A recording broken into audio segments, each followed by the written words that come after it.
بسم الله الحمد لله والصلاة والسلام على رسول الله صلى الله عليه وسلم. السلام عليكم ورحمة الله وبركاته. الدنيا حال قاضو ما مخشي معقول سمكولتها هي ودن مسلم لغوت لي ودمada muslimiinta in markii ugu horeysay laga dhex aadaamo madaxtooyadiisa arintaasan in wada biidin Allah taala Suuriya aan ula jeedaa sidaas oo kale nacam Suuriyan in yar ka hadli doonaa laakiin arin weyn jirta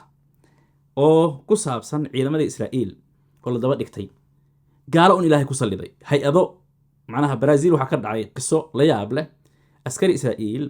oo habeen madow soo fakaday almuhim soo ku tagay soo u soo fakaday waan ka hadli doonaa insha Allah taala sidaas oo kale duqeynta ay Xamaas ku sameysay Sidrot waliba Gaza ay ka soo duqeysay arintan u tagaynaa videogana intuu si doonaa laakiin hal mar aan ku bilowno videogii ay Israa'iil soo bandhigtay ee tunnelka weyn ay ku tilmaantay warshada ku taalay ee Xamaas ay ku sameysato videoga hal mar وكنا وانفلقينا هرت إلى دعوة كو عدنا نسخيره وتون لولكوستي سكويا الله ومركاسي إسرائيل إلى هاي ورشة حماس وولي ورشدها وين مركز الله فيريو صواريخ يو ألعابها سمية يكون حجرة الجزيرة صوبا دقيسة طبعا وزارة الدفاع إسرائيل كسوق قادتي waxaa ku yaala marka meeshaas ay ka heleen sidaas oo kale dokumentariyadii qaababka loo sameeyo iyo adi macluumaad badan sida ay sheegeen marka tunnelka dhexdiisa hadda waa jikatan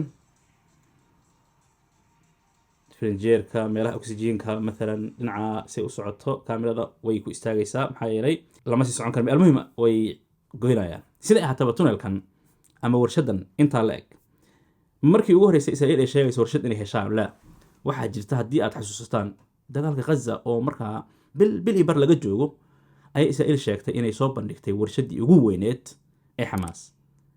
xilligaasi warshadaasi marka la fiiriyo dhulka hoostiisa ay ku taalay qayb kamid ahna kor ay ku taalay oo dhulka caadiga kor marka ay gurigii soo galeen qayb kamid ah ayaad arkaysaa kadib jaranjaro hoos u daadagaysaa mise waxaa ku taala warshad aad iyo aad u weyn Xamaas waagaas way ka hadashay waxay tiri mar hore ayaa bahashaas khidmada ka baxday ma isticmaalnaba tan marka wali ma aynan ka hadlin laakiin Israa'iil waxay ku andacoonaysaa warshada kaliya ee u harsan Xamaas inay tahay mid kale laga yaabay leedahay oo tan ka yar macna tan tii weyneed ay leedahay sida ahaataba arintaasi waa arin cusub kulay waan arkaynaa falanqayaasha in badan ay ka hadlayaan laakiin hadda isma dul taagayna halkaas aan la soconaynaa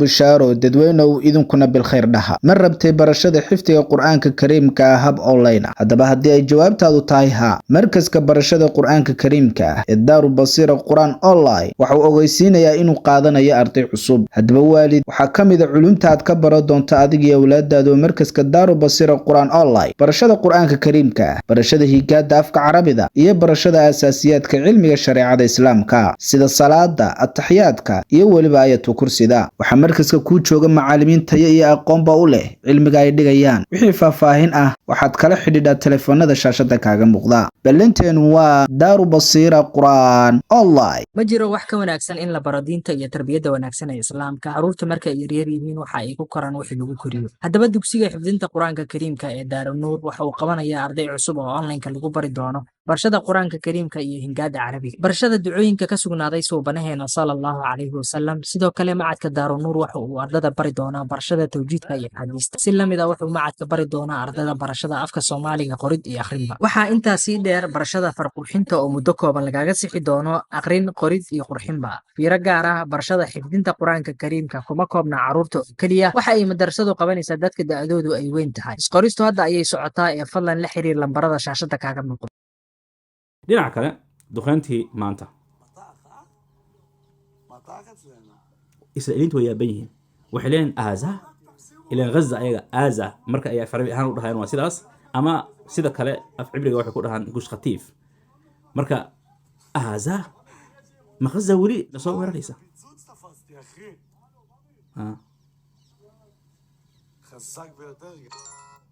macna arin waxay leeyihiin la yaab la weeyaan in ay wali na soo weerarayaan sanadii intaa kadib yacnihi saddex saaruq weeyaan waxa lagu soo tuuray hal mar haddii kale weli video maadaama u shidahay aan sii wado almuhim hal xabo waad arkaysan tuurida hal xabay Israa'iil sheegaysaa inay qabatay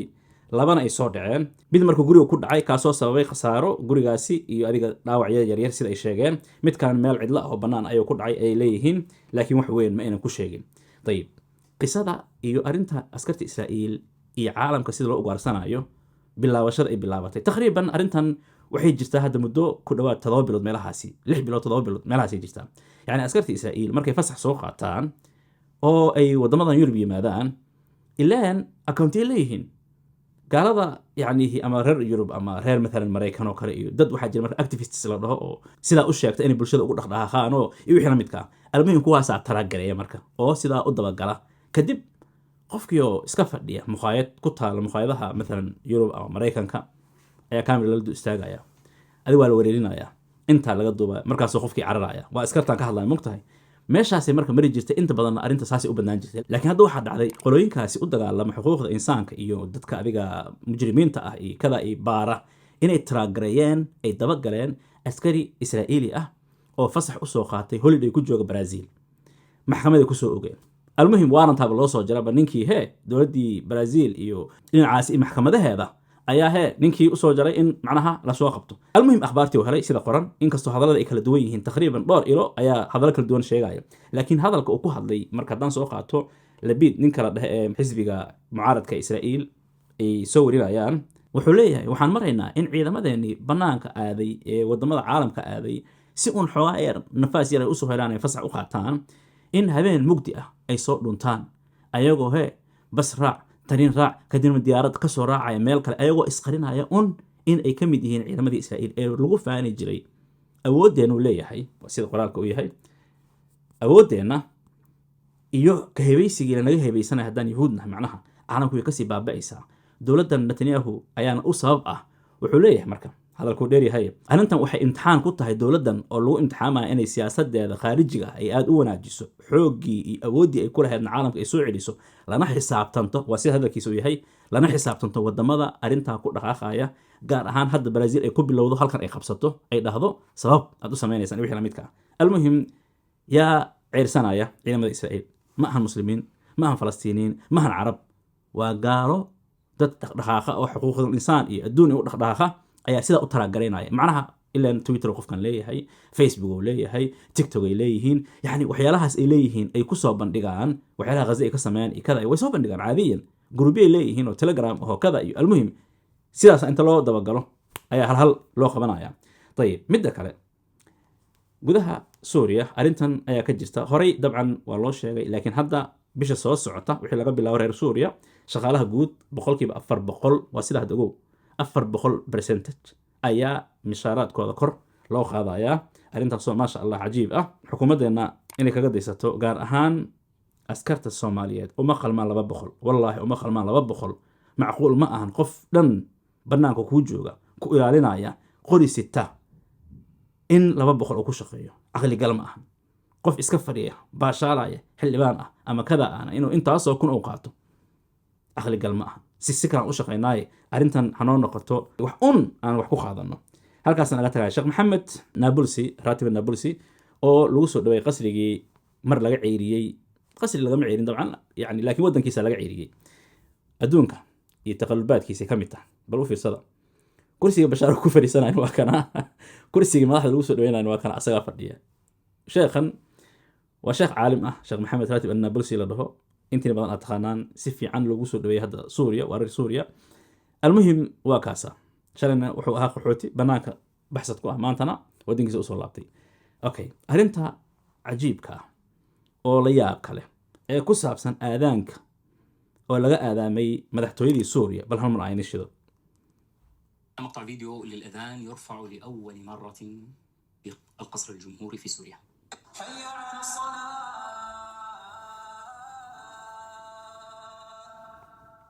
حي على الصلاة بدون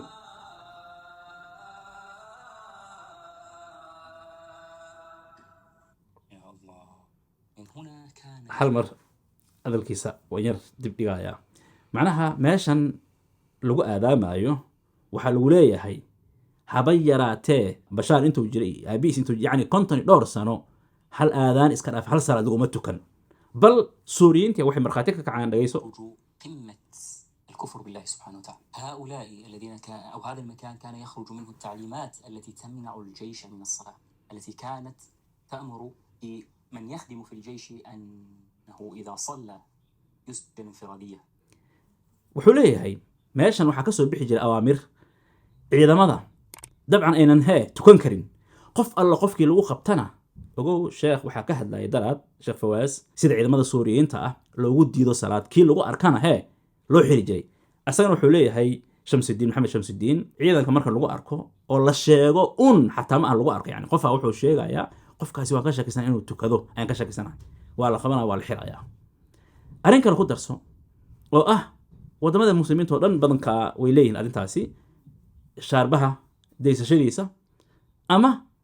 garka xiridiisa kaamilka iyo shaarbaha xiridiisa almuhim in la iska dhigo yacnihi ever oo waxaa bedelay hadda salaadaada tuko garkaada dayso cidku daba socota ma lahan xuraad u tahay shalay ciddii la cilciilayay ayaa maanta meesha ka talinaysa middaa un keliya ma ahane bishaaraysi suuriyiintii waxay leeyihiin arrintan in qasrigiina looga talinayo laga dhex aadaamo waxay tusaysaa nolol kaloo cusub suuriya inay u bilaabatay cajiib annaga keen alxamdulilah at least madaxtooyada waxaa noogu dhex yaala masaajid salaada lagu oogo ilaahay fadligiisa yacnihi ugu yaraan keen aadana ka baxa laakiin meeshan u fiirso waddan muslimiinta ka mid waddan lagu tilmaamo waddamada yani muslimiinta lagu xisaabtamo xaaladiisa ay saa tahay yani 52 sano aan laga aadaamin